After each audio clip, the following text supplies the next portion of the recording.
Hello guys! Isha-share ko po ulit itong 2-tier cake na ginawa ko, Roblox team. So cake size po, bottom 8 by 4, yung top naman po ay 5 by 4. So gumamit po ako at maglalagay po ako ng 4 hanggang 5 Zagustro dyan po sa bottom cake para pang suporta po sa ilalagay nating top layer cake. So medyo mabigat po yun dahil choco moist po ang aking ginagamit at whipped cream. So pag mainit kasi baka medyo lumambot yung icing. So para secured, maglagay po tayo ng Zagustro.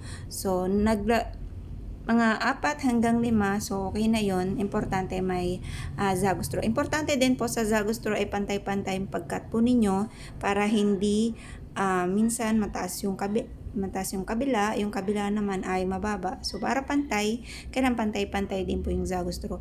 So ayan po, pag kukunin nyo po yung top layer cake, gumamit lang po kayo ng 2 spatula at yung isa nasa taas, yung isa naman ay pang suporta sa ilalim.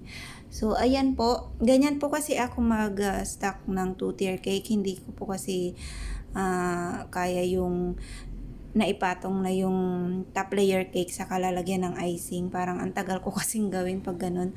So naglagay din po ako, dahil mababa lang naman po ito, kaya naglagay lang po ako ng 2 barbecue stick na aabot po hanggang sa may cake drum. So cake drum po ang aking ginamit. Size ng cake drum ay 12 inches kasi maglalagay po ako ng grass. Pero madalas na ginagamit ko pag simple lang po yung cake, wala na masyadong deco sa baba po sa bottom po ng cake. Ang ginagamit ko po ay 10 inches na cake drum. At dahil yung cake size naman po ay 8 inches. So parang 2 inch lang po yung ginagawa ko para hindi naman po, mas mahal kasi yung pag malaki yung cake drum eh. So nakalimutan ko kung magkano na yung cake drum na 12 inches.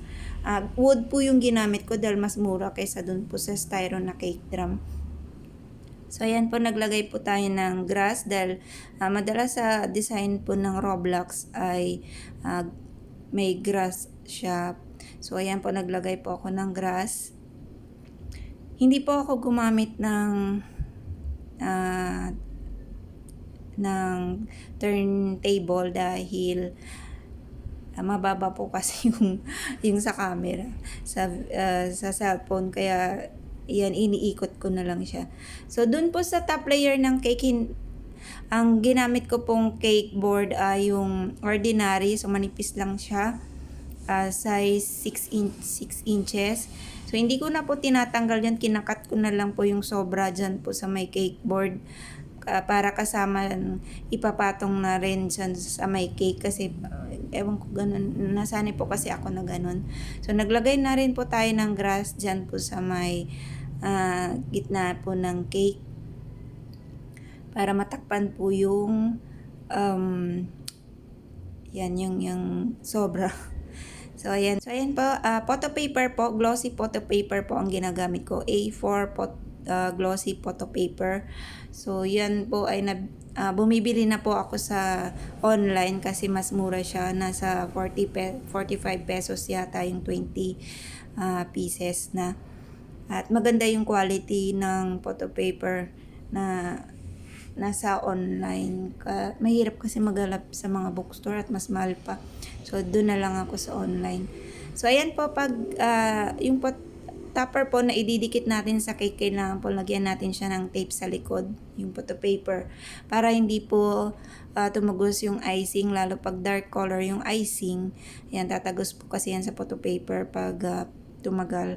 So kailangan para mas secure, lagyan natin siya ng tape sa likod. So nag-provide ang aking client ng mga totoong laruan ng Roblox dahil mas cute nga tingnan at meron naman nabibili online. So nag-provide na rin, pero naglagay pa rin ako ng mga print na Roblox na photo paper para kasi medyo maliit kasi itong mga toys, kaya para pangpadagdag na rin naglagay na ako ng cut na photo paper Roblox dyan po sa may taas. So ayan po, hindi na ako naglagay ng stick dyan po sa may laruan So, nung i-deliver kasi ito kuya, nung dineliver namin, may mga natumbang laruan. So, pero okay lang naman kasi hindi naman nasira yung cake. Importante hindi nasira yung cake. So, ayan po, ganyan lang po kasimple yung aking ginawa. Tapos, naglagay na rin ako ng clouds dyan po sa cake. Kasi panlalaki naman po ito. Pangit naman kung overdeco na yung gagawin po natin sa cake. So, ayan po, tapos na. Sa mga hindi pa po nakakapag-subscribe, pa-subscribe na rin. And thank you for watching. Bye!